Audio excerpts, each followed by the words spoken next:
ও দেশের ভাই রে হে বল না কোথায় যাই রে, একটু শান্তি বলো কোথায় গিয়ে পাই রে।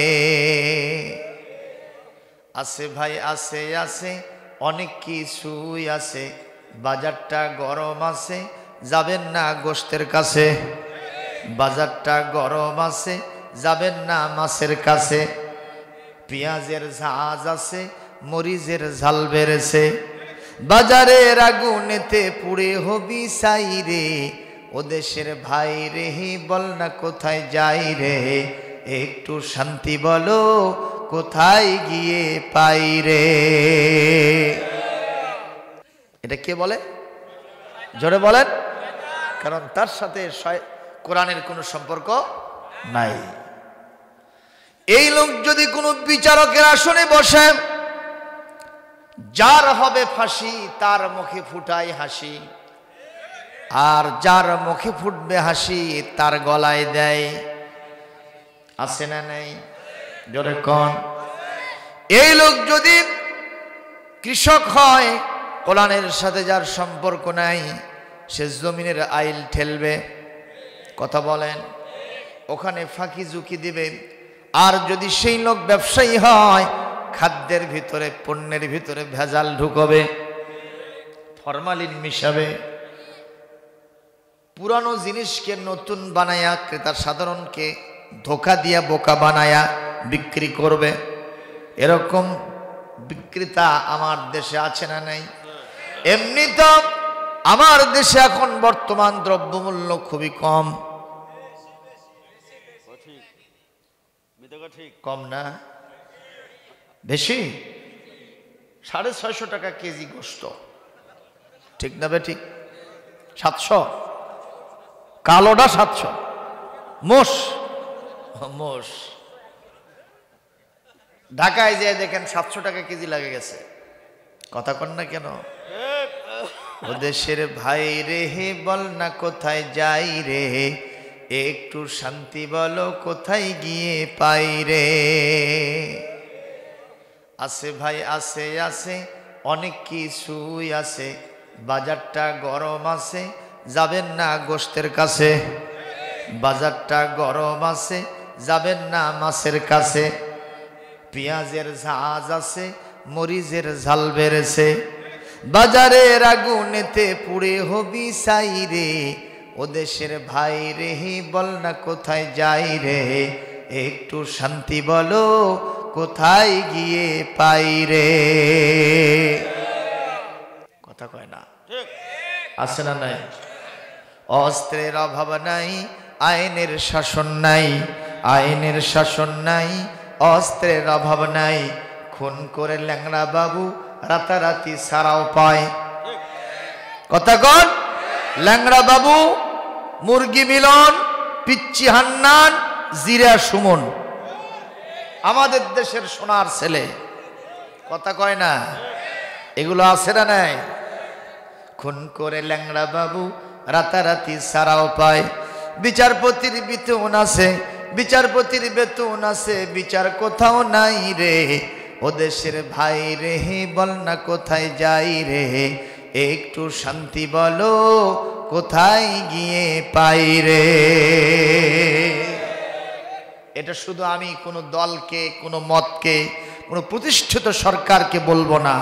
যারাই কোরআনের বিপক্ষে, তাদের দিয়ে শান্তি হবে না। শান্তি হবে কেবলমাত্র, শুধুমাত্র, একমাত্র দাহলিবুকাল কোরআনের শাসনের মাধ্যমে।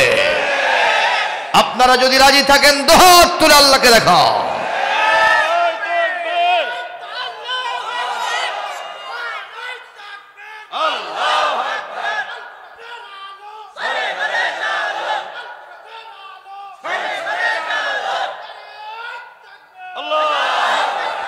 আলহামদুলিল্লাহ বলেন। কথা কি সঠিক? এ কথা বলেন, কথা কি সঠিক? কোরআন যেখানে নাই সেখানেই অশান্তি, সেখানেই বালা, সেখানেই মুসিবত। আর যেখানে কোরআন আছে সেখানে শান্তি আছে। কথা বলেন। মসজিদে গন্ডগোল হয়, মাদ্রাসা, খানকা, মক্তব, মার্কাজ, 100-র মধ্যে যদি একটা হয় ওটা ধর্তব্য। কারণ ধানের মধ্যে সিটা থাকতেই পারে। মেজরিটিজ মাস্ট বি গ্রান্টেড, লিল আকসারে হুকমুল কুল। একজন হুজুর যদি ভুল করে গোষ্ঠী শুদ্ধা হুজুর সাপ, কথা কয় না, ঠিক না বে ঠিক? অথচ যারা হুজুর না খেজুর তাদের 99%, 99% তারা মাতামাতি করে, কথা বলেন না কেন? কিন্তু এক হুজুর নেই, টেনশন, মাথা ব্যথা। যতই মাথা ব্যথা হোক আর না হোক আমাদের কিছু যায় আসে না। হুজুররা যেরকম ছিল সেরকম আছে, ইনশাআল্লাহ সেরকম থাকবে। কারণ হুজুরদের সাথে যিনি আছেন তিনি কে? বলবেন হুজুর দলিল না দিলে বিশ্বাস করুম না, দিব? ইন্নামা ইয়াখশাল্লাহা মিন ইবাদিহিল উলামা।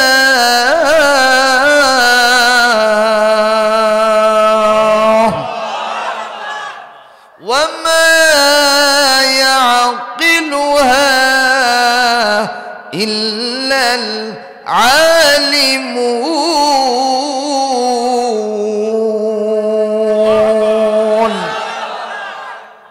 জোরে করে আল্লাহু আকবার। আমার আল্লাহ বলেন আলেমরাই আমাকে বেশি ভয় করে। সুবহানাল্লাহ, জোরে কর। দুনিয়াবাসী যদি বলে আলেমরা খারাপ, আমার আল্লাহ বলেন আলেমরা ভালো। কোনটা বাস্তবায়ন হবে? মুসা আলাইহিস সালামকে ফেরাউন ঠেকানোর জন্য ঘোষণা দিল মুসাকে আসিতে দেব না। আমার আল্লাহ বললেন আমি মুসাকে নিয়ে আসব। বাস্তবায়ন হয়েছে কারটা? জোরে বলেন। মুসা আলাইহিস সালামের বিরুদ্ধে সারাশি অভিযান চলতে থাকলো। কিভাবে? যে এই দেশের কোন স্বামী যেন তার স্ত্রীর সাথে সহবাস করতে না পারে। এটা কি আল্লাহ হালাল করছেন না হারাম করছেন? হ্যাঁ, হালাল করছেন না আল্লাহ। স্বামী স্ত্রীতে সহবাস এটা ইবাদত নাকি গজব? জায়েজ না না জায়েজ? সহবাস করলে সগীরা গুনাহ মাফ হয়ে যায়, সওয়াব দিয়া জীবন পূর্ণ হয়ে যায়, ওই ঘরটার ভিতরে আল্লাহর রহমত নাজিল হয়। আল্লাহর নবী বলেন মহব্বত আর প্রেমের দৃষ্টিতে কোন স্বামী যদি তার স্ত্রীর হস্ত ধারণ করে, স্ত্রী যদি তার স্বামীর হস্ত ধারণ করে, আল্লাহ পাক গুনাহে সগীরা মাফ করে দেয়। একজন সাহাবী বলেন হুজুর প্রেম করবে স্ত্রীর সাথে, স্ত্রীর সাথে মোজামাত হবে, মুবাশারাত হবে, সহবাস হবে, আর জীবনের গুনাহ মাফ হবে, সেটা তো বুঝলাম না। হুজুর বলেন কেন বুঝো না? এরা যদি স্বামী স্ত্রী না হয়ে কপট কপতি হতো, অবৈধ প্রেম প্রেমিক প্রেমিকা হতো, কথা কন না কেন? তাহলে এরা যদি সহবাস করত গুনাহ হতো না, সওয়াব হতো? সাহাবায়ে আজমাইন বলেন হুজুর জিনা হতো, ব্যভিচার হতো, ধর্ষণ হতো, গুনাহ দিয়া ওদের জীবনটা ভরে যেত, জাহান্নামী হয়ে যেত। অবৈধভাবে করলে যদি গুনাহগার হয়, তাহলে আল্লাহর নির্দেশিত পন্থা বিবাহের সিস্টেমে সহবাস করলে কেন সওয়াব হবে না? সুবহানাল্লাহ বলেন। ও মুসলমান ভাইরা, ফেরাউন যে সারাশি অভিযান দিল, 144 জারি করলো, এতে কি মুসা ঠেকে থাকবেন? আল্লাহর কৌশল আছে না নাই? জোরে বলেন। ফেরাউনের একান্ত সাথী হযরত মুসার আব্বা, যার নাম হলো ইমরান। কি নাম? ইমরান। ফেরাউন না ঘুমানো পর্যন্ত উনি দরবার ত্যাগ করে না। এত বজম ফ্রেন্ড, অন্তরঙ্গ বন্ধু। কথা কি শুনতেছেন? হযরতে মুসা আলাইহিস সালামের আম্মার নাম ছিল বারেখা। কি নাম? বারেখা। স্বামীর সাথে অনেক দিন দেখা হয় না। এই বাবা, আপনারা তিনজন উঠলেন কেন? হ্যাঁ, এক নম্বর এই কয়েকজনের ভিতর থেকে কোন লোক উঠলে আমার কিন্তু ওয়াজ হবে না, কারণ প্রত্যেকের চেহারা আমার মুখস্থ। আপনারা কি উঠে যাবেন? যদি যান কালেকশন তো হয়েই গেছে, খালি আস্তে করে মোনাজাত দিয়ে উঠে চলে যান। দেব মোনাজাত, ওয়াজ হবে, সবাই শুনবেন। দেখি কারা কারা শুনবেন না। আল্লাহ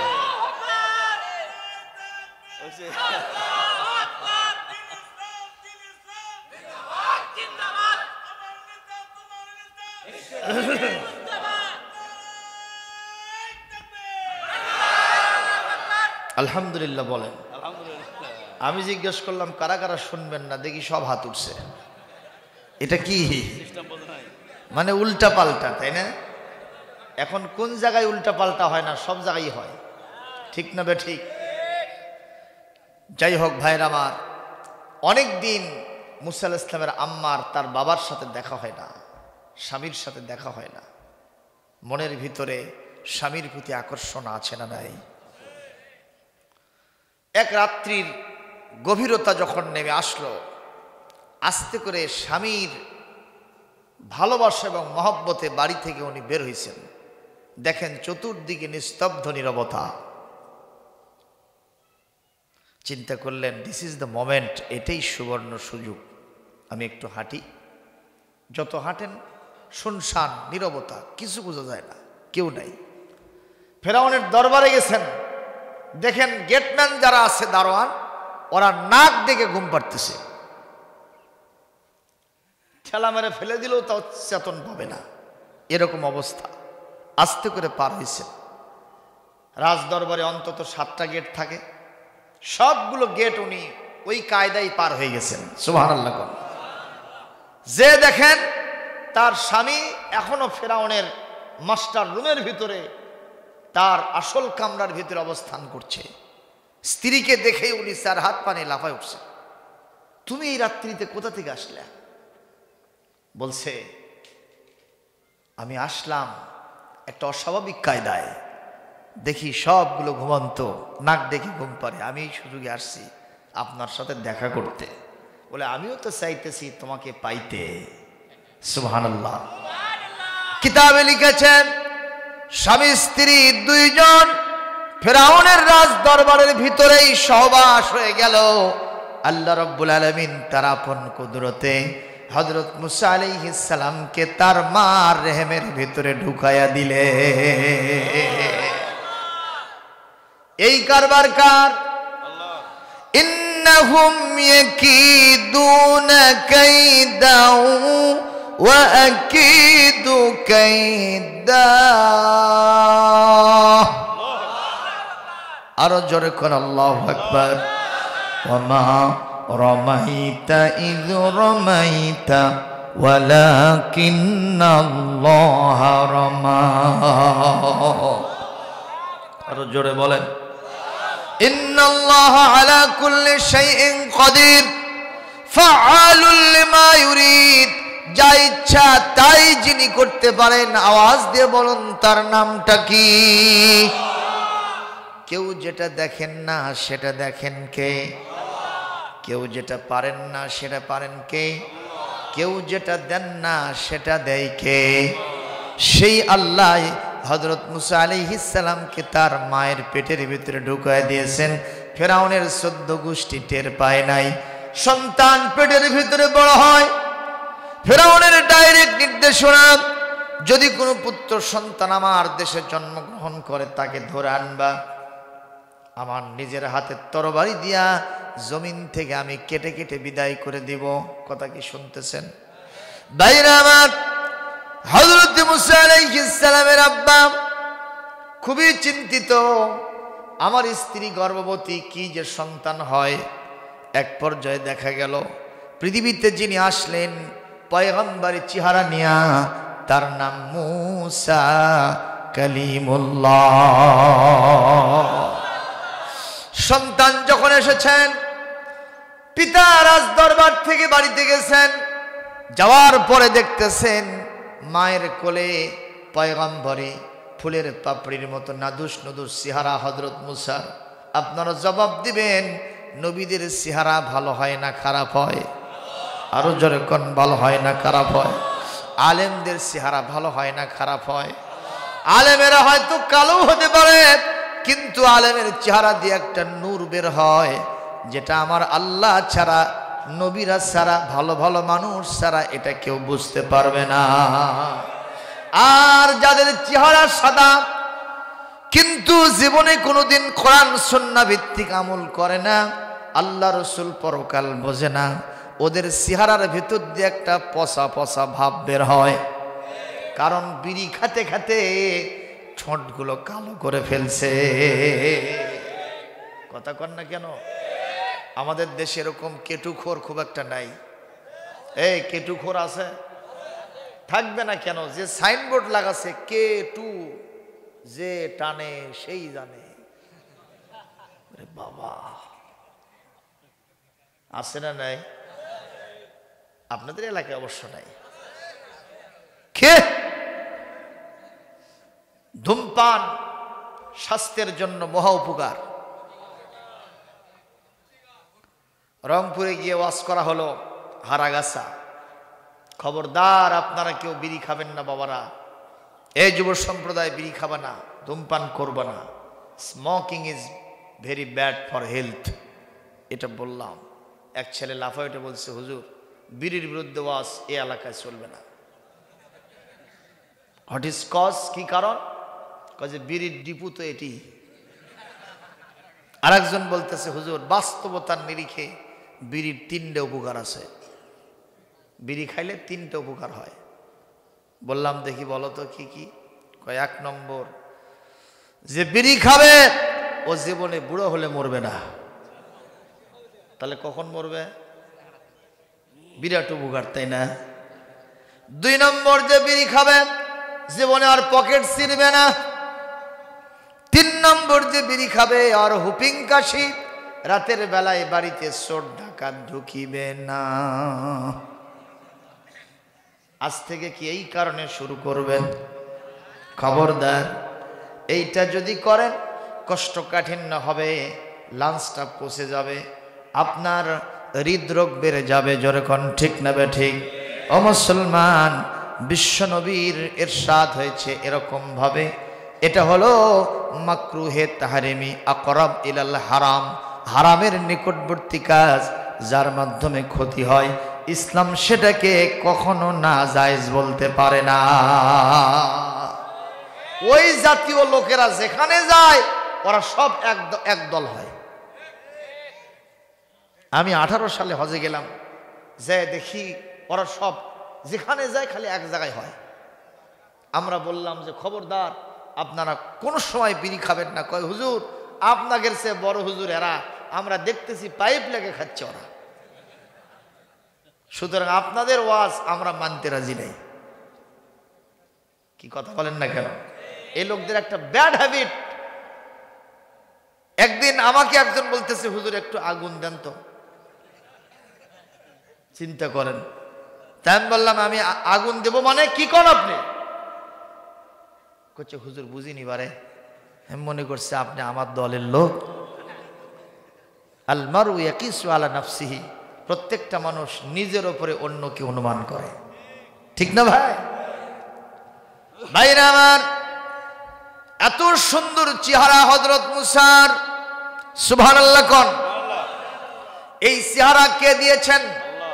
হুয়াল্লাযী ইউসাব্বিরুকুম ফিল আরহামি কাইফা ইয়াশা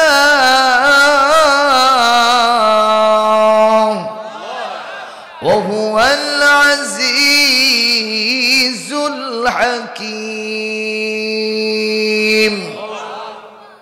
তোমার সৃষ্টি যদি হয় এত সুন্দর, না জানি তাহলে তুমি কত সুন্দর, কত সুন্দর। সেই কথা ভেবে ভেবে কেটে যাই লগন, ভরে যায় তৃষিত এ অন্তর, না জানি তাহলে তুমি কত সুন্দর। কে তিনি? কে তিনি? এক বুড়া মানুষ মরুভূমির ভিতরে দাঁড়িয়ে আছেন, আর একজন যুবতী সরসী সুন্দরী নারী নদী থেকে কলসি ভরে পানি নিয়ে আসতেছে। শুনতেছেন? শোনা যায়, বোঝা যায়। এই বুড়া 80 বছরের ওপরে বয়স। এখন কি বিয়ের টাইম আছে? সুন্দরী মেয়ের দিকে দেখার কোনো টাইম আছে তার? আগে যেটা ছিল তার জন্য সুখের, এখন হয়ে গেছে ওটা কষ্টের। 80 বছরের বুড়াকে বলেন তো একটা দেশি গরুর হাড় দেওয়া যাবে? 100 মোটরসাইকেল পালসার উনি কি নেওয়ার স্বাদ আছে? আর 25 বছরের যুবতী নারীকে যদি তার সাথে বিয়ে দিতে চাওয়া হয়, এই খালি নাউজুবিল্লাহ কবে আর ব্যাক গিয়ার মারবে। আর 25 বছরের যুবক কয় ওয়ান মোর, একটা আছে তো কি হচ্ছে, এটাও আসুক। কথা কও না যুবকেরা? কষ্ট হচ্ছে। এই বুড়া এই সুন্দরী মহিলার দিকে অপলক নেত্রে চেয়ে আছে, কোনো দিকে দৃষ্টি ফিরায় না। মরুভূমির ভিতরে বলেন তো বালুচর যেখানে আছে, চতুর্দিকে ধুধু করে কোনো মানুষ নাই, শুধু ওই বুড়ো আর যুবতী নারী। উনি ভয়েতে কাতুকুতু হয়ে গেছেন। এক পর্যায়ে যুবতী নারী বলতেছে, আপনি আমার দাদার বয়সে বয়স, এই বয়সে কি আপনার ভীমরতি হলো? কেন আপনি আমার দিকে চেয়ে থাকেন? আল্লাহ পাক কোরআনে কারীমের ভিতরে ইরশাদ করেছেন, বলবো বলবো আল্লাহ পাক বলেন, খবরদার খবরদার, তোমাদের চেহারাগুলি, চোখগুলি, চাহনিগুলি পরনারী থেকে তোমরা আলাদা করে নাও, অবনমিত করো। অকুল্লিল মুমিনিনা ইয়াগুদ্দু মিন আবসারিহিম ওয়া ইয়াহফাযু ফুরুজাহুম যালিকা আযকা লাহুম লাআল্লাকুম তাযাক্কারুন। আল্লাহ রাব্বুল আলামিন বলেন, হে নবী, মুমিন পুরুষদেরকে বলে দেন তারা যেন তাদের চক্ষুকে, দৃষ্টিকে পরনারী থেকে অবনমিত করে। বিধানকার। অপর আয়াতের ভিতরে বলা হয়েছে যুবতী নারীদেরকে আপনি বলে দেন তারা যেন তাদের চক্ষুকে পরপুরুষ থেকে নিম্নগামী করে। এই আয়াতের বিধান যদি আমরা মানতাম, বাংলাদেশে কোনো নারীর এবং কোনো পুরুষের জেনা, মহিলা চলে যাচ্ছে আবার পিছন ফিরে তাকিয়ে থাকে, আছে না ভাই? বুড়া মানুষকেও দেখছি, অনেক রিক্সা চালককে দেখছি। আমি রিক্সায় চড়ে আসি, সুন্দরী মেয়ের দিকে, গাড়ি কোন দিক যাচ্ছে খেয়াল নাই, ওই খালি ওই দিক থেকে থাকে। কথা কয় না? এরই ভিতরে আবার আগুনের মধ্যে ঘি ঢালছে মহিলাদের ফুটবল খেলা। বাংলাদেশে আছে নাকি? কয়েকদিন আগে ওই জায়গা থেকে, নেপাল থেকে জিতে আসছিল, ওরে বাবা, ট্রাকে সরে সরে দৌড়েছে। কোন খোলা জিপে তাদেরকে সংবর্ধনা দেওয়া হয়েছে। জবাব দেবেন, মেয়েদের ফুটবল খেলা কি জায়েজ? আপনারাই বলবেন। কারণ ফুটবল যখন খেলে ওদের হাফ হাতা গেঞ্জি থাকে, কথা কয় না, হাফ প্যান্ট থাকে হাঁটুর উপরে, ঠিক না বে ঠিক? মহিলা তো দূরের কথা, পুরুষ মানুষ তার আওরত হলো মা বাইনা সুররাতি ইলার রুকবা, নাভির উপর থেকে হাঁটুর নিচ পর্যন্ত একজন যুবক পুরুষ মানুষের এটা হলো গুপ্তাঙ্গ, এটা ঢেকে রাখা তার জন্য ফরজে আইন। আইন কার? জোরে কর। সেখানে মহিলা মানুষ নাভি বের করে রাখছে, হাঁটু বের করে রাখছে, যখন দৌড়ায় স্পর্শকাতর অঙ্গগুলি যুবকরা দেখতে পায় কিনা। আগের জামানায় দেখতাম পুরুষদের ফুটবল খেলা হতো, বেগি বল মারছে, খালি বলের দিকে দৃষ্টি, বেগি কোথায় গেছে কোনো খেয়াল নেই। কিন্তু এখন মহিলা ফুটবলাররা যখন খেলে, বল কোথায় গেল চিন্তা নাই, খালি বেগিক দেখে। কথা কয় না চাচা? বোঝেন না? কথা বোঝেন না? ঠিক না? ঠিক। এখান থেকেই বোঝা যায় মহিলাদের ফুটবল খেলা জায়েজ নয়, ক্রিকেট খেলা জায়েজ নয়। অবশ্যই জায়েজ হবে যদি ঘরোয়া পরিবেশে দর্শক যদি মহিলা মানুষ হয়, ঠিক কিনা?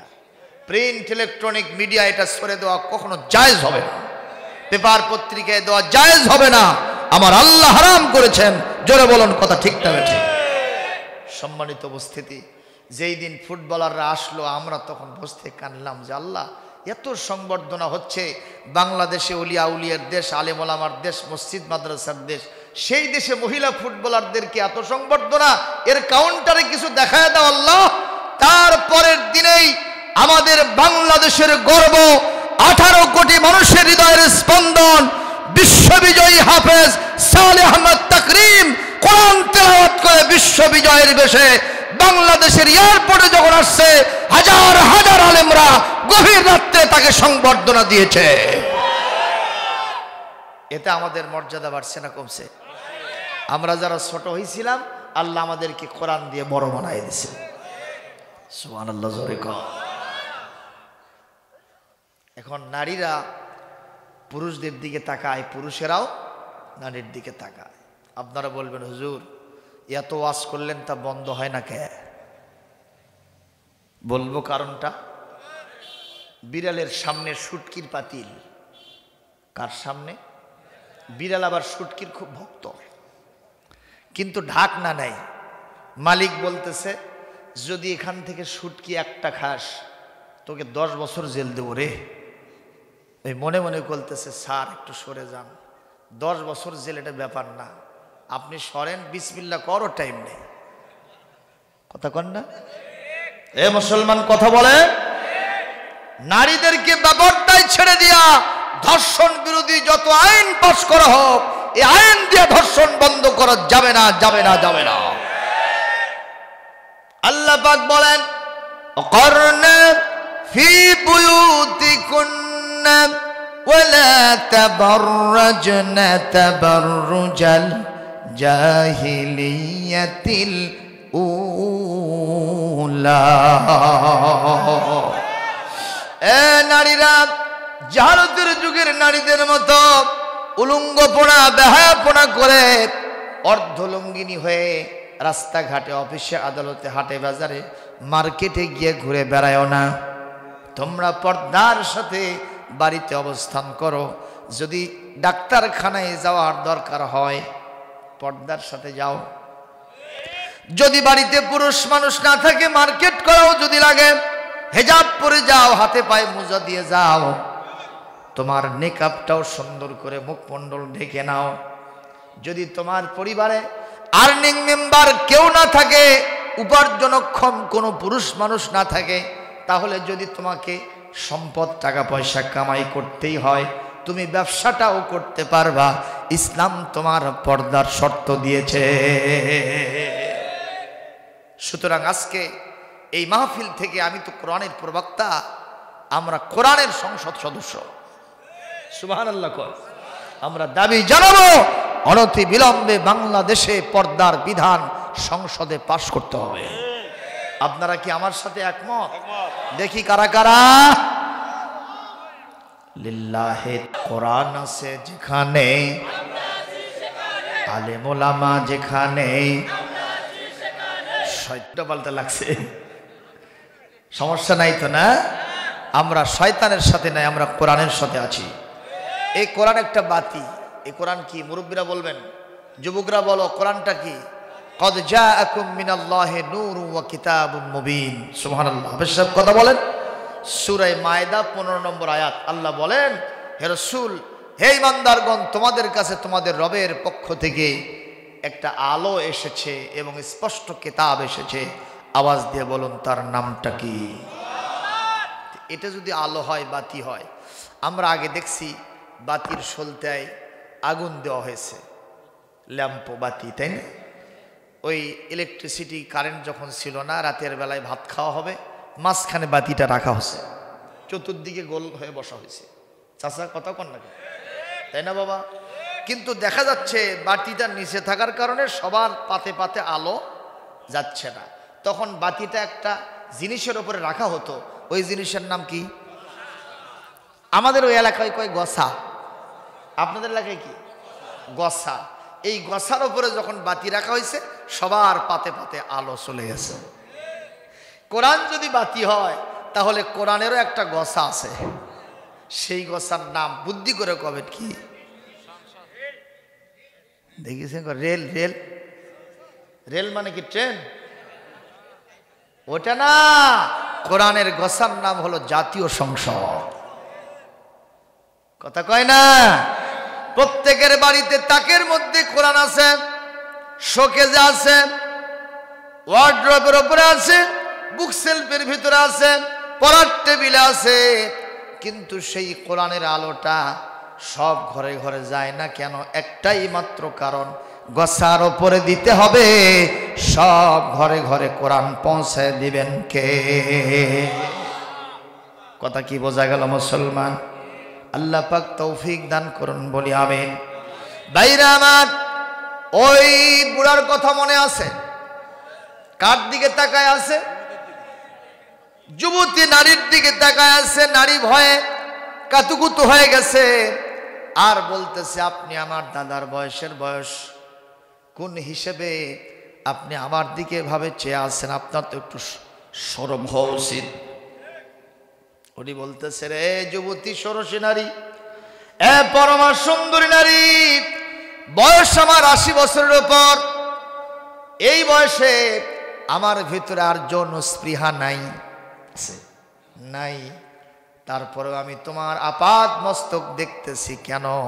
একটাই মাত্র কারণ, কোনো ভয়ের কারণ নাই, একটাই মাত্র কারণ, আমি তোমার মাথা থেকে পা পর্যন্ত দেখতেছি, আর বলতেছি মনে মনে, এই সুন্দরী মেয়েটাকে যে কারিগর বানাইলো, সে কারিগর না জানি আরো কত সুন্দর। আরো জোরে কর আল্লাহু আকবার।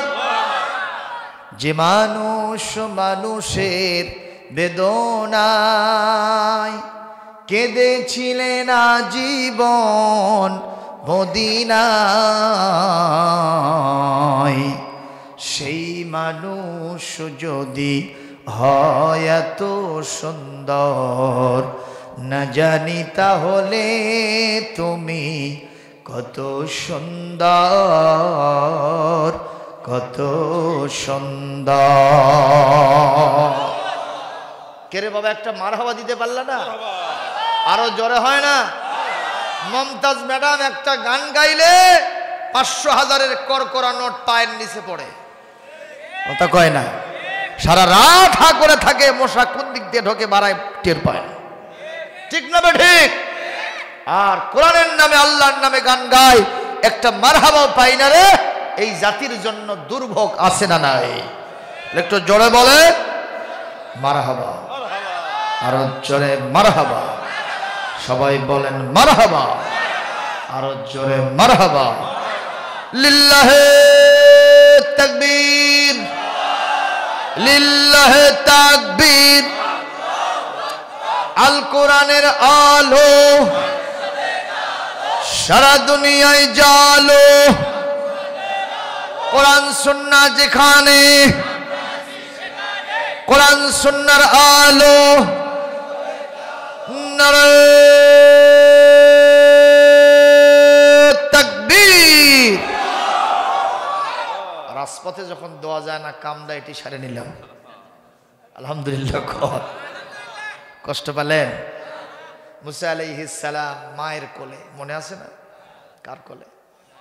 বাপ আসিয়া দেখতেছে, আর চোখ দিয়ে পানি দরদর করে ছেড়ে দিচ্ছে। কলিজার টুকরার সন্তান দেখলে বাপের কি কান্দার কথা, কি হওয়ার কথা? খুশি হওয়ার কথা। তো আবার ছেলে সন্তান। আমাদের দেশে ছেলে হলে খুশি হয় না? কারণ ছেলে হলেই খালি মশান লেয়, খালি না বড় হ বাবা, খালি ট্রাকে ট্রাকে আসবে। আর মেয়ে যদি 2টার থেকে 3টে হয়, বেজার হয় না? কিন্তু এগুলা কোত্থেকে যাচ্ছে জঙ্গল রে, ঠিক না বে ঠিক? ছেলে আর মেয়ে দুইজনকে নিয়ে রাস্তায় হাঁটতেছে, ছেলেটাকে মাঝে মধ্যে কোলত নেয়, আর মেয়ে করছে হাঁটে বাস না।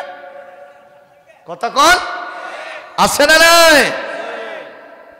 আল্লাহর নবী বলেন, দুইজন মেয়ে যদি কোনো পিতার মাতার জন্ম দেয়, আর তাদের সুন্দর ব্যবস্থাপনা করতে পারে, তার বিয়ার দিন শিক্ষা দেয়, মানবতা অর্জন করায়, আর সৎপাত্রে যদি বিয়ে দিতে পারে, বন্দোবস্ত করতে পারে, আল্লাহর নবী বলেন আনা ওয়া হুয়া ফিল জান্নাতে হাকাজা, এই মেয়েদের পিতা আর আমি বিশ্বনবী পাশাপাশি জান্নাতে থাকব।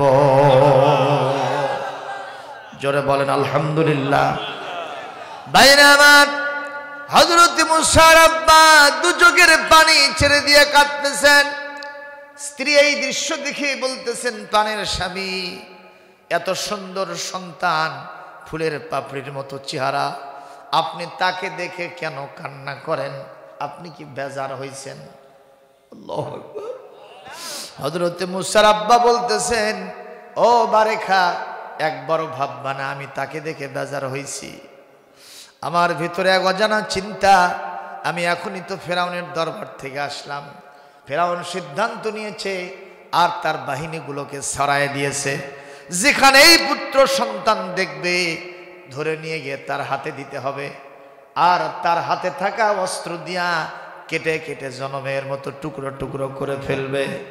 আমার কলিজার ধন, এই মুসাকে যদি আমার চোখের সামনে জল্লাদের আগিয়ে নিয়ে গিয়া ফেরাউনের হাতের অস্ত্র দিয়া যদি হত্যা করে, আমার এই সন্তানের এই হত্যার দৃশ্য আমি কেমনে দেখব রে? আমি সেই অজানা চিন্তায় চোখ দিয়ে দর করে পানি ফেলে দিচ্ছি। এই আলাপচারিতা যখন চলতে থাকে, তৎক্ষণাৎ ফেরাউনের বাহিনী বাড়ির বাইরে চলে এসেছে। জোরে কর নাউজুবিল্লাহ। ওরা কম্বিং অপারেশন, চিরুনি অভিযান চালাইতেছে, কোথায় পাওয়া যাবে? কষ্ট হচ্ছে মুসলমান। একবার যে হযরত মুসা এই দৃশ্য দেখে তিনি পালায় গেলেন, আর মা হযরতে বারেখা মুসা আলাইহিস সালামের আম্মা চিন্তা করলেন, আমার সন্তানকে এখন কিভাবে বাঁচাই? ইতিমধ্যে দরজা জানালা সব বন্ধ, দরজা ভেঙ্গে ভেতরে প্রবেশ করেছে জল্লাদ বাহিনী, ফেরাউন বাহিনী। এই দৃশ্য দেখে হযরত মুসার আম্মা, তার বোন জয়নব, কি নাম? হযরত মুসার বোন জয়নব, জয়নবের হাতে সন্তানটা দিয়ে বলছে, মারে দেখতো সন্তানটা কোথায় লুকানো যায়। এক পর্যায়ে হযরত মুসা আলাইহিস সালামের বোন জয়নব এই সন্তানকে নিয়ে গিয়া, কেউ বলেন তার নাম ছিল মারিয়াম, কি নাম? মারিয়াম। তিনি নিয়ে গিয়া তাড়াতাড়ি করে রান্নাঘরের ভিতরে ঢুকে পড়ছেন। কার ভিতরে? রান্নাঘরের ভিতরে। ফেরাউন বাহিনী এসে চতুর্দিকে তন্ন তন্ন করে খুঁজতে থাকে, কোথাও এই সন্তানকে খুঁজে পাওয়া যায় না। আজ থেকে কয়েকদিন পূর্বে যেই মা সন্তান জন্ম দিয়েছে, তার চেহারা দেখে বোঝা যাবে কিনা? চেহারা দেখে বোঝা যায় এই মা সন্তান জন্ম দিয়েছে, কিন্তু সন্তানটা কোথাও পাওয়া যায় না। আন্দি সান্দি সব জায়গায় খোঁজে, কোথাও নাই মুসা। এক পর্যায়ে ফেরাউন বাহিনী যখন রান্নাঘরের ভিতরে ঢুকতে নেয়, এই মুহূর্তে হযরত মুসার বোন মুসা আলাইহিস সালামকে আমার আল্লাহর হাওলা করে জ্বলন্ত আগুনের ভিতরে ফেলে দিয়েছে। আরো জোরে কর আল্লাহু আকবার। মুসলমান জবাব দেবেন, আগুনের সোর্সটাকে, পানির সোর্সটাকে, বাতাসের সোর্সটাকে, মাটির সোর্সটাকে? কার কথা শোনে তারা?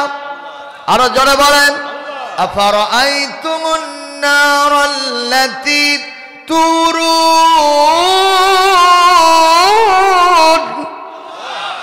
আ'আনতুম আনশাতুম শাজারাতাহা আম নাহনুল মুনশিউন। সূরা কিয়ার ভিতরে আল্লাহ ওয়াজ করেন যে আগুন তোমরা জ্বালাও, এই আগুনের স্রষ্টা কি তোমরাই না আমি আল্লাহ? জোরে বলেন, আগুনের স্রষ্টা কে গো? আল্লাহ।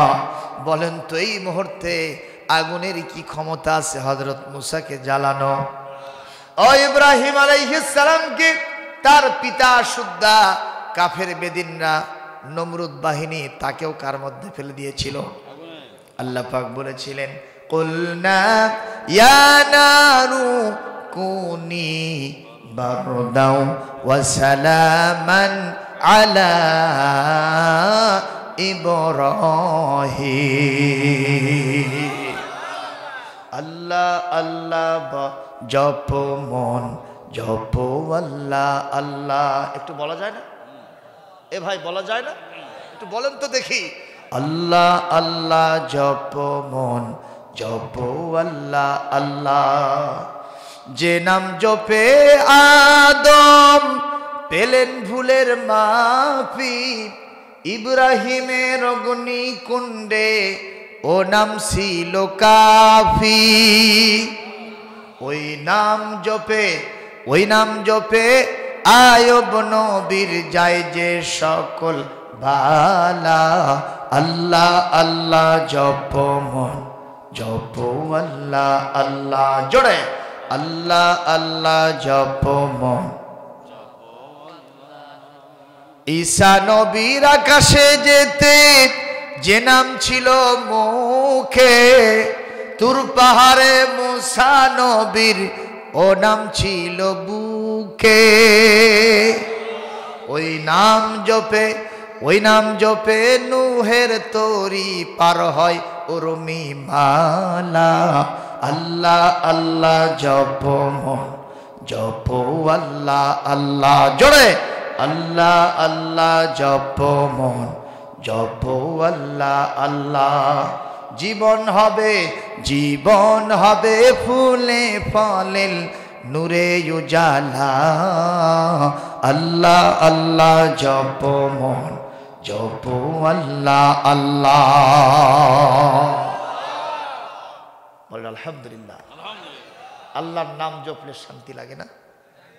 মানুষ যখন মুসিবতে থাকে আস্তে করে তার মুখ থেকে যে নামটা বের হয় সেটা কি? আরো জোরে বলেন। ইমাম জাফর সাদিক রহমতুল্লাহ আলাইহির সাথে এক নাস্তিকের ঝগড়া হচ্ছে। নাস্তিক বলতেছে আল্লাহ নাই, ইমাম সাহেব বলছেন আল্লাহ আছে। আছেন না নাই? ওই আগের আল্লাহ আছে তো নাকি? একটু বয়স হয়েছে? জোরে কর। আল্লাহর কোনো বয়স হয় না। এই রাত্রে ঘুমে আছে নাকি? ঘুমেও নাই। মুসা আলাইহিস সালাম বলতেছে আল্লাহ আমার এমন কিছু আছে যা তোমার নাই। আল্লাহ বলতেছেন মুসা রে এগুলা কি কোষ? সবই তো আমার। লিল্লাহি মা ফিস সামাওয়াতি ওয়া মা ফিল আরদ। আসমান জমিনের সব কার? আল্লাহ। এটা কেন বলো তুমি? মুসা কি বলতে চায় সেটা কি আল্লাহ জানেন না? তারপরেও শুনতেছেন। আল্লাহ বললেন মুসা দেখি বলো তো তোমার কি আছে যা আমার নাই? আল্লাহ কও যে আমার মৌত আছে তোমার নাই। হাসা না মিশা? কথা কর। আমার ঘুম আছে তোমার নাই, আমার তন্দ্রা আছে তোমার নাই, আমার ক্ষুধা আছে তোমার নাই। সুবহানাল্লাহ। আগামীকাল আল্লাহু আকবার বলে। কষ্ট হচ্ছে? চলবে না বন্ধ হবে? ভাইরা আমার, এইবার আগুনের ভিতরে হযরত মুসা আলাইহিস সালামের বোন মুসাকে ফেলে দিয়েছেন। বলেন তো মুসা কি পুড়ে ছারখার হয়ে গেছে? আল্লাহ বলেন মুসার মা টেনশন করো না, ও মারিয়াম তুমি টেনশন করো না। তোমার ভাই মুসা, ও মুসার মা তোমার সন্তান মুসা শুধু তোমাদের নয়, এই মুসা আমি আল্লাহর মুসা। তাকে নিয়ে আমার অনেক প্ল্যান প্রোগ্রাম আছে না নাই? আমি তাকে দিয়ে একটা সমাজের নেতৃত্ব দেওয়াবো। সুতরাং তাকে রক্ষা করার দায়িত্ব আমার কুদরত নিয়েছে। চেষ্টা করলেও মারতে পারবা না, আমি যেভাবেই হোক তারে বাঁচাবো। ও মুসলমান, রাখে আল্লাহ, মারে কে? মারে আল্লাহ, রাখে কে? ঠিক না বে ঠিক? কত রাঘব বলেরা করোনা দিয়া সব নেস্তে নাবুদ হয়ে গেল। ঠিক না বে ঠিক? যারা রায় লেখলো অমুককে শেষ করে দিব, আফসোস করলো কেন মারা গেল না, কেন শেষ করা গেল না। ওরাই শেষ হয়ে গেল, আল্লাহর ওলি এখনো বেঁচে থাকলো। জোরে কর আল্লাহু আকবার। وَإِذْ يَمْكُرُ بِكَ الَّذِينَ كَفَرُوا لِيُثْبِتُوكَ أَوْ يَقْتُلُوكَ أَوْ يُخْرِجُوكَ يَمْكُرُونَ وَيَمْكُرُ اللَّهُ وَاللَّهُ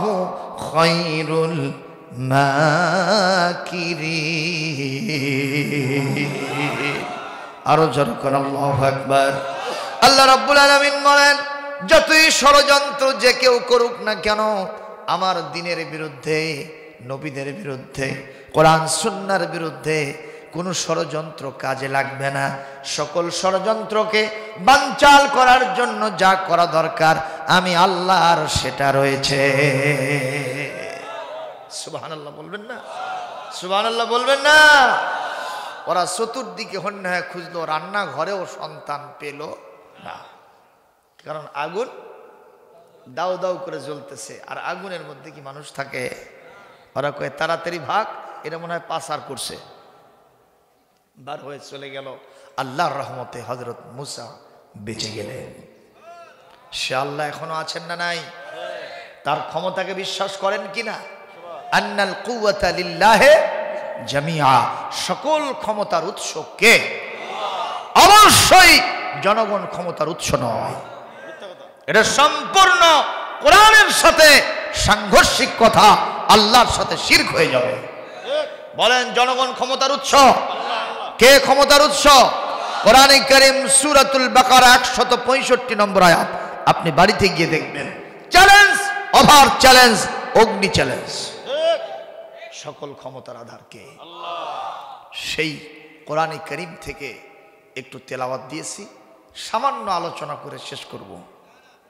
আপনারা কি শুনবেন?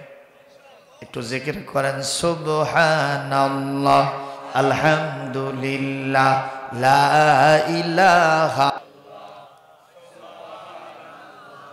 আলহামদুলিল্লাহ, লা ইলাহা ইল্লাল্লাহ, সুবহানাল্লাহ, আলহামদুলিল্লাহ, লা ইলাহা, লা ইলাহা ইল্লাল্লাহু মুহাম্মাদুর রাসূলুল্লাহ সাল্লাল্লাহু। মাহফিলে 5000 মানুষ পাই নাই, যাদেরকে পাইছি দেখে মনে হয় প্রত্যেকটা চেহারা দিয়ে নূর চমকাইতেছে। আপনাদের এক একজনের চেহারা আল্লাহ পাকের আরশে আজিম কবুল করে নিয়েছে। সুতরাং কোয়ান্টিটির তুলনায় আজকের মাহফিলের কোয়ালিটি ভালো পেয়ে গেছি, আলহামদুলিল্লাহ। জোরে বলে সব কথা হয়তো শেষ করতে পারবো না। আমি আগামী 17 তারিখ, আজকে হলো 11, তাই না? 17 তারিখ আগামী বৃহস্পতিবার, পাশেই কোথায় জানো এটা? কর্ণপুর দক্ষিণ পাড়া বাইতুন নূর জামে মসজিদের উন্নয়ন কল্পে 19তম অধিবেশনে আমি প্রধান বক্তা আছি ইনশাআল্লাহ। আপনারা যদি পারেন সে মাহফিলে যাবেন, বলি ইনশাআল্লাহ। তাই বলে শেষ করছি না, কথা কেবল শুরু হচ্ছে, বলি আল্লাহুম্মা আমিন। এটা একটু সময় মতো বলে দিলাম, তাতে কি কষ্ট হলো আপনাদের? ওনারা এসে আমাকে দায়িত্ব দিলেন যে একটু বলবেন, যারাই আছে অন্তত যদি যায় আপনার কথা শুনতে পাবে। কি বলেন ভাই? আমরা বগুড়ার শোল, পুঁটি মাছ মারিবার যে মারে আনি বোল আর শোল, কথা কম। বাড়ি আমাকে বগুড়ায়, খালি বোয়া তুলে দিলেই গুঁড়ো, কথা কয় না। তারপরেও বগুড়ার একটা আলাদা আকর্ষণ আছে। বগুড়ার টিউবওয়েলের পানি এটা যেন ডাবের পানি, জোরে কোন সুবহানাল্লাহ। বগুড়ার যা যা আছে সবই ভালো লাগে, খালি দই ভালো লাগে না, কথা কয় না। যেখানেই যায় খালি কে হুজুর বগুড়ার দই, কথা শুনলে মনে হয় মুখত পানি আসে, জিভে চটকায়। আমার বগুড়া জেলার মাটি আল কোরআনের ঘাটি, আমার বগুড়া জেলার মাটি আলেম ওলামার ঘাটি, বগুড়া জেলার মাটি কোরআন সুন্নাহর ঘাটি, বগুড়া জেলার মাটি মসজিদ মাদ্রাসার মাটি, মসজিদ মাদ্রাসার ঘাটি, বগুড়া জেলার মাটি ও ভাই মুসলমানের ঘাটি। যখন আল্লাহু আকবার। সেই বগুড়ার সন্তান, ঢাকা থেকে আসি নাই, তারপরেও কি ওয়াজ খুব খারাপ হয়? জোরে কোন ও মুসলমান। তেলাওয়াত দিয়েছি কোরআনে কারীমের সূরাতুন নাহল 90 নম্বর আয়াত। আজকেই যারা মসজিদে ইমামতি করেছেন, খুতবা দিয়েছেন, আর আপনারা যারা শুনেছেন, ইমাম সাহেব সানি খুতবাই আয়াতটা পড়ছে না পড়ে নাই? খুতবাতুল আহকাম যদি হয়ে থাকে সব ইমামেরা এই আয়াত তেলাওয়াত করেছেন। মারহাবা কোন। প্রত্যেক জুমায় যে আয়াত তেলাওয়াত করা হয় বুঝতে হবে এই আয়াতের ভিতরে গুরুত্বপূর্ণ কিছু মেসেজ আছে। যারা কোন হুজুর কথা বলেন ঠিক না ঠিক? তাহলে সে আয়াত আলোচনা করার দরকার আছে না নাই? কেন থাকবে না? এই আয়াত যখন নাজিল হলো বিরাট একটা ঘটনা আছে, বলবো কি? বলবো ভাই। আল্লাহর নবীর কথা, মক্কায় আমার নবী জন্ম নিলেন, কিন্তু নবীজির সুবাতাস মক্কার বাইরেও পৌঁছে গেল কি গেল না? আতরের জন্য কি আলাদা কোনো এরিয়া আছে? যখন বেশি ভালো আতর হলে আশেপাশের এলাকা মোহিত হয়ে যায়, ঠিক না ঠিক? আবার আতর সাদৃশ্য নবীজির আওয়াজ এবং ওয়াজ, নবীজির সম্মান সৌরভ পার্শ্ববর্তী সাইফ গোত্রে পৌঁছে গেল। সাইফ গোত্রের নেতা আকসাম ইবনে সাইফি আগের থেকেই একজন নেতা খুঁজতেছিল, যে নেতার চরিত্র ফুলের চাইতেও পবিত্র। সুবহানাল্লাহ, জোরে কর। আমার সেই নবীজির কি চরিত্র, তার চরিত্রের মাধুরী তার কানের ভিতরে যখন পৌঁছে গেছে, উনি সিদ্ধান্ত নিলেন আমি সেই নবীজির কাছে যাব, যদি তাকে দেখে ভালো লাগে, তার কথা যদি পছন্দ হয়, ব্যবহার যদি আমার খুব ভালো লাগে, আমি দেরি করব না, তাড়াতাড়ি মুসলমান হয়ে যাব। নেতার সিদ্ধান্ত ভালো না খারাপ? সব নেতারাই ভালোই করতে চায়, কিন্তু কিছু সেলাসামুন্ডা আছে, সামস, এদের কারণ নেতা খারাপ হয়। কথা বলে না? নেতা চায় অমুক গ্রামের রাস্তাটা আমি কার্পেটিং করে দেব। চেয়ারম্যান সাহেবের সিদ্ধান্ত ফাইনাল করেছেন। এক সেলা দাঁড়ায়, কয় স্যার কোন রাস্তা করবেন? অমুক গ্রামের রাস্তাটা করব, সিদ্ধান্ত নিছি। কয় সিদ্ধান্তটা পরে নেন, আগে শোনেন। কি হয়েছে? কয় নির্বাচনের সময় আপনার একটা পোস্টার লাগাতে গেছিলাম, চোখের সামনে তুলে ফেল দিয়েছে। চেয়ারম্যান সাহেব বলতেছে, তাহলে আগে যেগুলো ইট পারছিলাম না, ওগুলো তুলে আন যাও। জোরে কোন আছে না নাই? নেতা ভালো কাজ করতে চাইলো, কিন্তু সেলাসামুন্ডাদের কারণে নেতা খারাপ হয়ে গেল। কিন্তু ইসলামের ইতিহাসে এরকম সেলার কোনো স্থান নাই। হযরত ওমর বিশাল বাহিনী নিয়ে ঘুরতেন, কথা কয় না, একা একা হাঁটতেন। সুবহানাল্লাহ বলেন। কোনো ভয় নাই। জেরুজালেম থেকে এসেছে এক দল বাহিনী, ওমরের সাথে দেখা করবেন। শুনতেছেন? অর্ধ জাহানের খলিফা হযরত ওমরের সাথে দেখা করার জন্য সিদ্ধান্ত নিয়ে এসেছেন ওই দেশের রাষ্ট্রপ্রধানের পক্ষ থেকে। মদিনায় আসার পরে দেখা সাক্ষাৎ হলো কিছু মুসলমানের সাথে। ওনারা জিজ্ঞেস করলেন, আইনা মালিকুকুম, তোমাদের বাদশা কোথায়, রাজা কোথায়? এনারা বললেন, কই থেকে আসছেন আপনারা? আমরা এমন জাতি, এমন দেশের লোক, লাইসা লানা মালিকুন, আমাদের কোনো বাদশা হয় না, রাজা হয় না। বাল্লানা আমিরুন, আমাদের হয় আমিরুল মুমিনিন। সুবহানাল্লাহ বলেন। ওরা বলতেছে, ঠিক আছে, সে আমিরুল মুমিনিন আবার কোথায় আছেন দেখায় দেন। বলে, আমরা তো তাকে দেখেছিলাম অমুক চারণ ভূমিতে খেজুরের বাগানে উট চড়াতে। সুবহানাল্লাহ। আগামীকাল ওরা মনে করেছিল ওনাকে গিয়ে কোন রাজপ্রাসাদে আমরা পাবো। বিশাল এসএসএফ বাহিনী, স্পেশাল সিকিউরিটি ফোর্স, 5 স্তর 7 স্তর নিরাপত্তা বলাই থাকবে। কথা কয় না? এগুলো আমাকে ভেদ করে করে যেতে হবে না। ওনারা শুনলেন ওনাকে দেখেছিলাম অমুক জায়গায় উট চড়াতে, এখন যে কোথায় তা জানি না। এরা বলছেন, চলেন তো আপনাদের আমিরুল মুমিনিনের সাথে একটু দেখা করানোর জন্য। এই লোকগুলি জেরুজালেমের লোকদেরকে নিয়ে যখন চারণভূমিতে খেজুরের বাগানে চলে গেলেন, যাওয়ার পর দেখলেন হযরত ওমর ধুলাবালির ভিতরে শুয়ে আছেন, আর ডান হাতটা মাথার নিচে দিয়ে আছেন। সূর্যের আলোতে মাথার চান্দি ঘেমে গেছে, পুরাটা শরীর ঘেমে ঘেমে ঘামগুলো পড়ে রাস্তার ধুলাবালু সব ভিজে গেছে। এই মুহূর্তে জেরুজালেম থেকে যারা শরণার্থী এসেছিলেন, দর্শনার্থী এসেছিলেন, তারা বললেন, কই আপনাদের খলিফাতুল মুসলিমিন, কই আপনাদের আমিরুল মুমিনিন? মুসলমানগণ বললেন, ইনি হলেন আমাদের আমিরুল মুমিনিন। এই দৃশ্য দেখাও সারা, ওদের চোখ দিয়ে দরদর করে পানি পড়াও সারা। ওরা বলল, এই যদি হয় এই অর্ধ পৃথিবীর খলিফার দশা, এই দেশের মানুষ কেন শান্তি পাবে না? আমরা আর বেদিন থাকলাম না, ওমরের হাতে হাত দিয়া মুসলমান হয়ে গেলাম।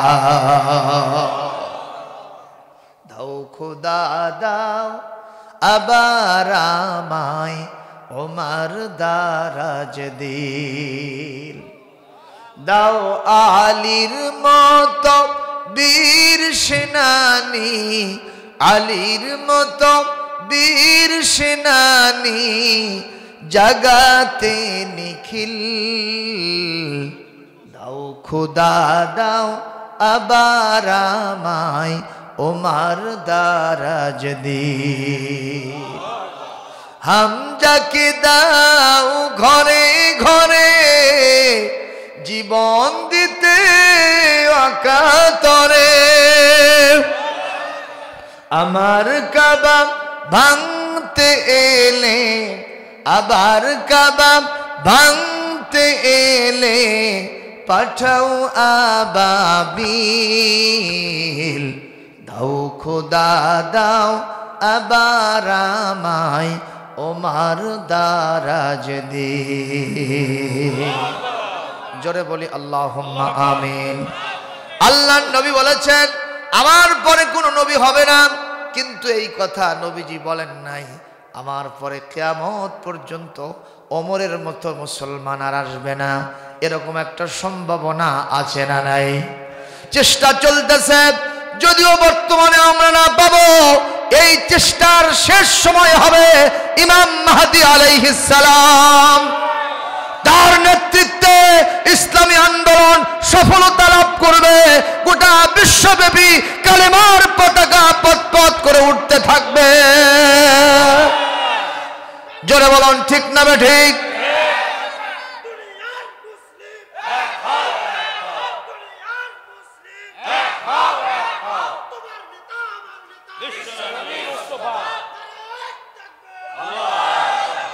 মুসলমান, সেই দৃশ্য আমরা দেখতে চাই কি চাই না? আল্লাহ পাক তৌফিক দেন। সেই দিন জালেম শক্তির কোনো বেজ থাকবে না, পালানোর মতো কোনো জায়গা থাকবে না।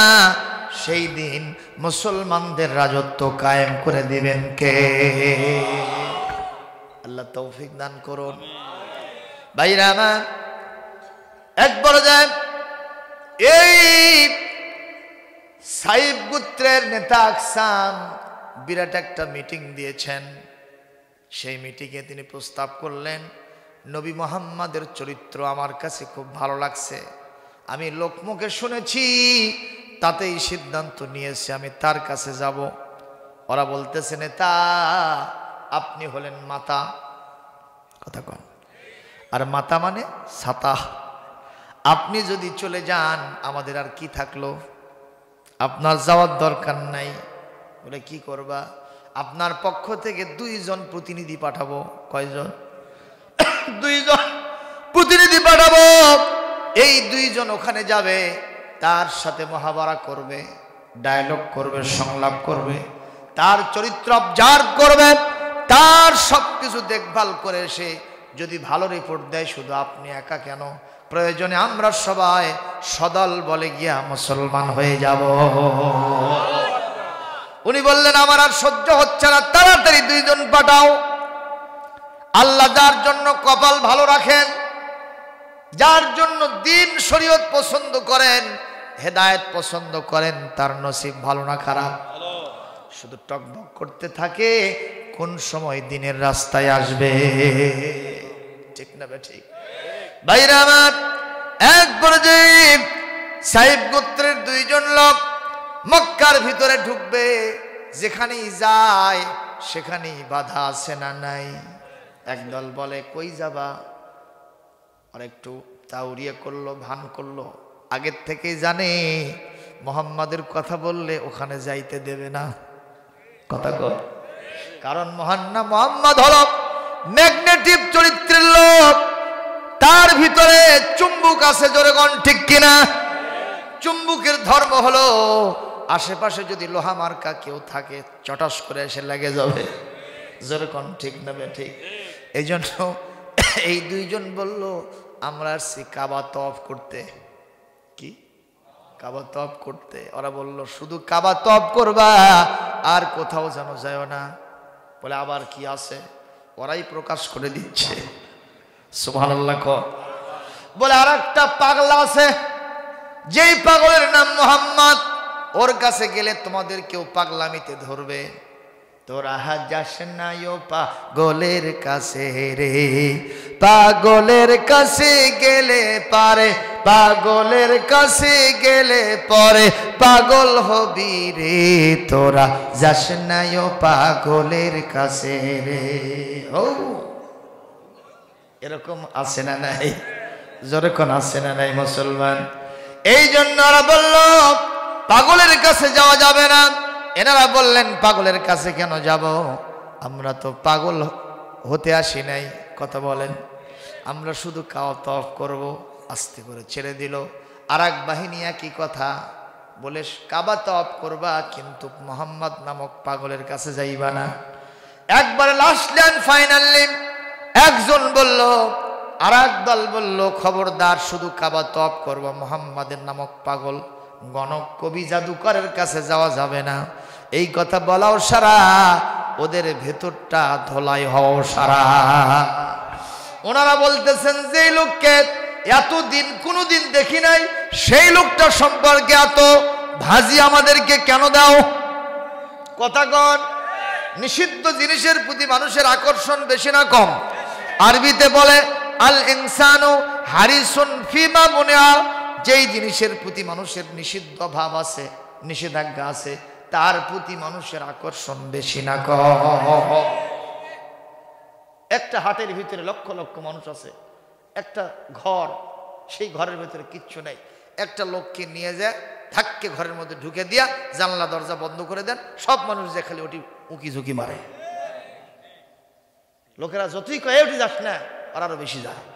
কথা কয় না? জান্নাতের মধ্যে নিয়ামত কম ছিল না বেশি ছিল? জোরে কন। আল্লাহ বললেন সব জায়গায় যাবা, সব কিছু খাবা, খালি এই গাছের কাছে যাবা না।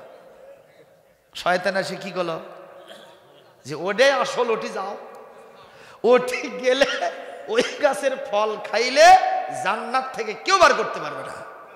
ওই সিধা বুঝাছে না উল্টা বুঝাছে? ভাই যখন কি বুঝাইছে? উল্টা বুঝাইলো। আজকেও শয়তান আমাদেরকে উল্টা বুঝায়। কথা কন না? শয়তান বুঝায় কিসের ব্যবসা করতে গিয়ে কষ্ট করবা, ওগুলো বাদ দাও, টাকা লাগাও, খালি লাখ লাখ টাকা চলে আসতেছে। এই এলাকায় অবশ্য সুদের কারবার টারবার নাই, এটা মদিনা হয়ে গেছে।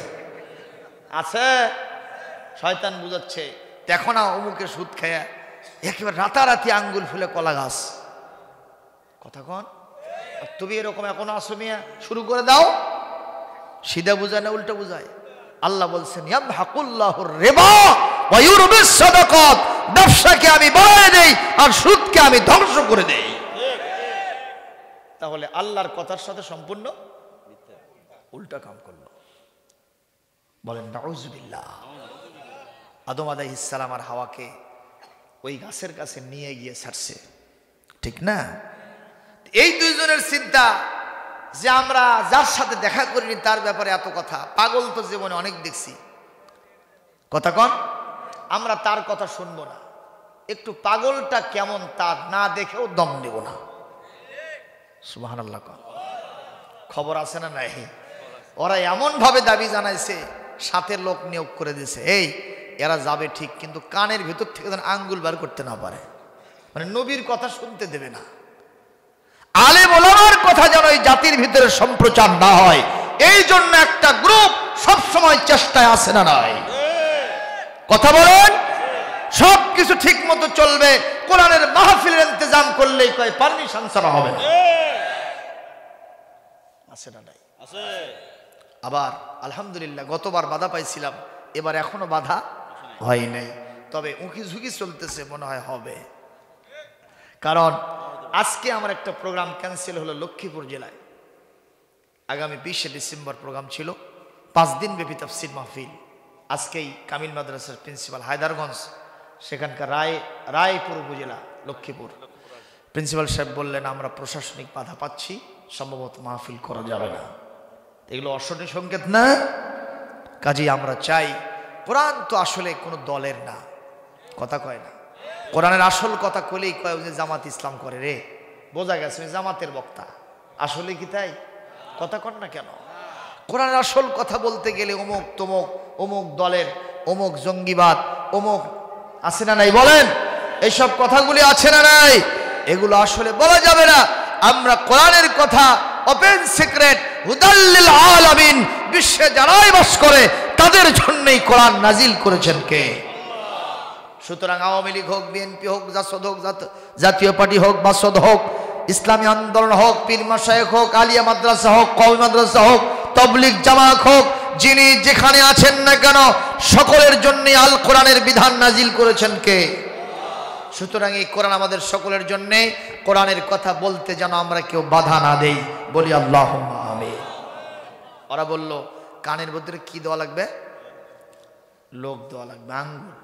ইয়াজআলুনা আসাবিআহুম ফি আযানিহিম, কানের ভিতরে আঙ্গুল দিয়েছে, আর পিছনে বাহিনী আছে, কান থেকে আঙ্গুল খোলা যাবে না। আল্লাহর নবী তখন সাফা পাহাড়ের উপরে বসে তিনি কোরআনের কথা সাহাবীদের সামনে বলতেছিলেন। এটা ছিল ইসলামের প্রথম অফিস। সুবহানাল্লাহ কোন? আল্লাহর নবী ওখানে বসে যখন তেলাওয়াত করেন, এই দুইজন লোক অনেক দূর থেকে আমার সোনার নবীজির প্রতি দৃষ্টি পড়ে গেছে। ওনারা বলতেছেন তাদের পাক জবানে, আমরা দূর থেকে তাকায় দেখলাম ওটা যেন কোনো মানুষ না, আস্ত পূর্ণিমার চাঁদ ওখানে বসে আছে। এত সুন্দর চেহারা জীবনেও দেখি নাই। চোখ আমাদের মোহিত হয়ে গেল। এক পর্যায়ে যখন আরো কাছে যায়, চোখের মধ্যে আমার নবীর পুরো চেহারাটা ধরা দেয়। ওরা বলেছে ইনি পাগল। পাগল দেখেছি জীবনে, মাথার চুলগুলো থাকে উস্কো খুস্কো, জামা কাপড় থাকে ময়লায় বড়তে বড়, দাড়িগুলো এলোমেলো, চোখগুলো দেখলে উদাস উদাস মনে হয়। কিন্তু যারে দেখতেছি মাথার চুলগুলো কি সুন্দর পরিপাটি করা, দাড়িগুলো আশ্রানো, জামা কাপড়ের ভিতরে কোনো ময়লা আবর্জনা নাই, চেহারা দিয়ে যেন নূর চমকাইতেছে। সুবহানাল্লাহ বলে। নূর নবীজির দেহের ছায়া এ জমিনে পড়তো না,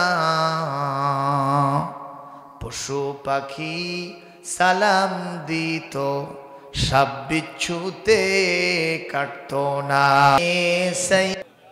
নবীর কাছে এই দুইজন লোক পৌঁছে গেছে।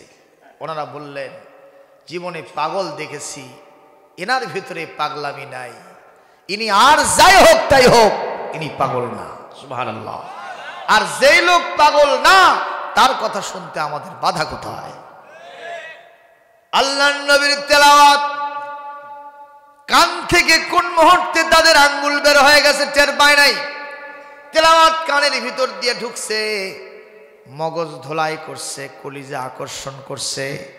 নবীজির কাছে গিয়া তাড়াতাড়ি করে দুইটা প্রশ্ন করেছে। যেরকম কয়টা? ওনাদের ইচ্ছা ছিল যেন তেন ভাবে দুইটা প্রশ্ন করব, জবাব যদি পেয়ে যাই, স্যাটিসফ্যাক্টরি যদি আমরা হয়ে যাই, কোনো বিলম্ব করব না, আমাদের নেতার আগে আমরা মুসলমান হয়ে যাব। যারা বাধা দিল তারাই বলতেছে আমরা আগে মুসলমান হব। সুবহানাল্লাহ। আগামীকাল ভাইরা আমার, এক পর্যায়ে প্রশ্ন হলো 1 নম্বর, হুজুর তাদেরকে বসতে দিলেন, জিজ্ঞেস করলেন তোমরা কেন আসছো, কি বলতে চাও? ওনারা বললেন আমাদের দুইটা প্রশ্ন। 1 নম্বর, মান আনতা আপনি কে? ওমা আনতা, আপনি কি? আপনার পরিচয় কি? আর আপনার মিশনটা কি? আপনার চরিত্র কি? এই দুইটা প্রশ্ন আমার নবীজিকে তারা করেছে। প্রথম প্রশ্নের জবাব আমার নবীর সাথে যেহেতু সংশ্লিষ্ট, আমার নবীজি জবাব দিলেন, আমি আর কেউ না রে, আনা মুহাম্মদ ইবনে আব্দুল্লাহ, আমার নাম মুহাম্মদ আর আমার বাপের নাম আব্দুল্লাহ, আমি সে আব্দুল্লাহর এতিম পুত্র, আমার নাম মুহাম্মদ। আমার নবী ইচ্ছা করলে এই মুহূর্তে বলতে পারতেন, আমি হলাম হযরত, আমি হলাম আল্লামা, আমি হলাম মুফাসসিরে কোরআন, আমি হলাম মুহাদ্দিস, আমি হলাম মুমতাজুল ফুকাহা, আমি হলাম আদিব, আমি হলাম পীরে কামেল, কথা কয় না?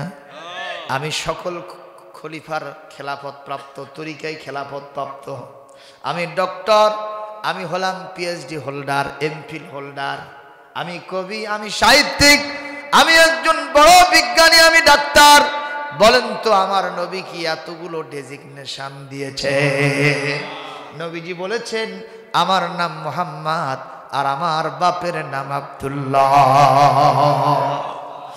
এই প্রশ্নের জবাব দেওয়ার সাথে সাথে তাদের কলিজা সাফ হয়ে গেছে।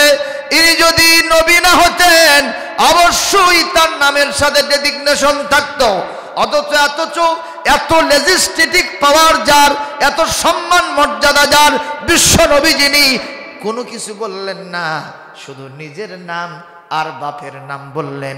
ইনি নবী ছাড়া কিছুই হবেন না। সুবহানাল্লাহ। আজকাল কামিল পাশ করার সাথে সাথে আমাদের নামের সাথে মৌলানা থাকে কিনা?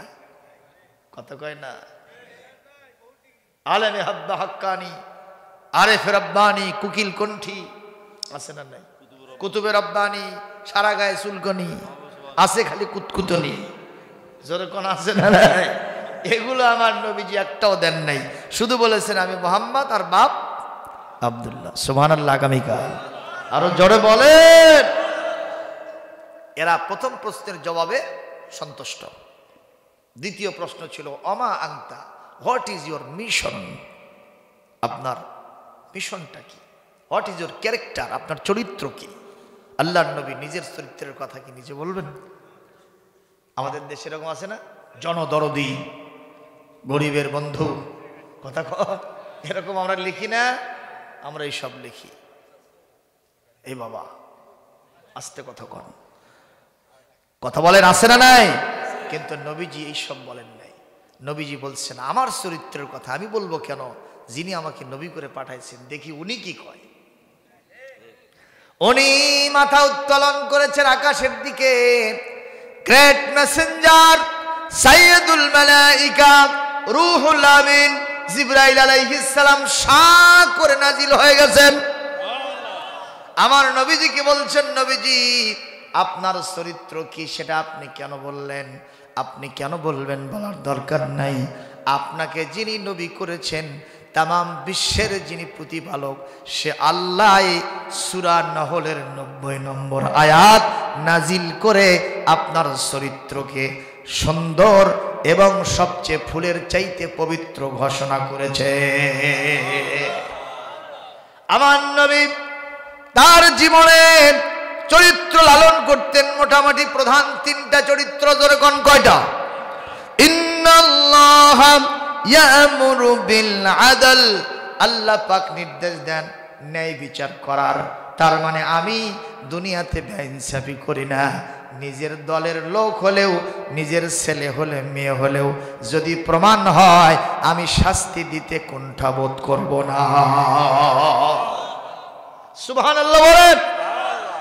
এরকম প্রমাণ আছে না নাই? আজকে সেগুলো বলতে যাই না। আমি 1 নম্বর ন্যায় বিচার করি। সুবহানাল্লাহ কর। দ্বিতীয় নম্বর ওয়াল ইহসান, আমি মানুষের প্রতি ইহসান করি। যা পাওনা তা তো দেই, তার থেকে বেশিও দিয়ে দেই। আমি খাই না, মানুষকে খাওয়াই। আমার হলো এইটা চরিত্র। সুবহানাল্লাহ কর। আর 3 নম্বর ইতাইদিল কুরবা, আমি আত্মীয়তার হক আদায় করি, আমি নিকট আত্মীয়র সম্পর্ক বজায় রেখে চলি। সুবহানাল্লাহ বলতে ইচ্ছে করলো না। এটা হলো আমার চরিত্রের ইতিবাচক দিক। আর নেতিবাচক দিক যেগুলো আমি ছেড়ে দেই, জীবন থেকে বিদায় দেই, তার ভিতরে 1 নম্বর ইয়ানহা আনিল ফাহশা। আমি জীবনে অস্থিরতা, বেহায়াপনা, ল্যাংটাপনা, জিনা, ব্যভিচার কি জিনিস এটা আমি করি না। সুবহানাল্লাহ বলবেন না? যেই নেতার চরিত্র নষ্ট হয়ে গেছে ওই নেতার কি আর নষ্ট করার কিছু আছে? যেরকম আছে। আর কত কথা বলবো, দিন সময় খুব ভালো, সব কথা একেবারে কি টু দি পয়েন্টে কোয়া যাবে না। যারা বলেন ঠিক না ঠিক? আপনারা সবকিছুই বোঝেন, সবকিছুই জানেন। ছাগল চুরি থেকে শুরু করে নিয়ে গরু চুরি যা আছে সবগুলোর সাথে আমাদের নেতারা জড়িত। কথা কন না কেন? নারী কেলেঙ্কারিও আছে না নাই? অনেকের আছে। আমাদের বগুড়ার কথা কই না, পেপার পত্রিকায় যেগুলো আসে সেগুলো কই। ঠিক না ঠিক? আমার নেতার চরিত্র ফুলের মতো পবিত্র, নামাজ নাই 1 ওয়াক্ত, গম চুরিতে পাকাপোক্ত, গাঁজা ছাড়ে না 5 ওয়াক্ত, আলেমদের উপর খুবই শক্ত, নাস্তিকদের খুবই ভক্ত। যখন ঠিক না ঠিক? মুসলমান এই জাতীয় নেতা নয়। নেতা যারে মানব তিনি হলেন আমার নবীজি। আল্লাহ তৌফিক দান করুন। আমি জিনা ব্যভিচার করি না, অবৈধ প্রেম নারীদের সাথে করি না। আল্লাহু আকবার জোরে কর। মুসলমান 2 নম্বর ওয়াল মুনকার, আমি কখনো সমাজ গরিহিত কাজ করি না। আর 3 নম্বর আল বাগিয়ে, আমি জঙ্গিবাদ করি না, আমি চরমপন্থা অবলম্বন করি না, আমি বাড়াবাড়ি পছন্দ করি না। কয়টা হলো? 3 আর 3 6। এইটা শোনার সাথে সাথে ওরা বলছে ইনি আসল নবী, আমরা আর এখান থেকে বিদায় হব না, আপনি মুসলমান বানাই দেন। ওনারা সবাই মিলে পড়ে নিলেন কালেমায়ে শাহাদাত, বলেন আশহাদু আল্লা ইলাহা ইল্লাল্লাহু ওয়াহদাহু লা শারীকা লাহু ওয়া আশহাদু আন্না মুহাম্মাদান আবদুহু ওয়া রাসূলুহু।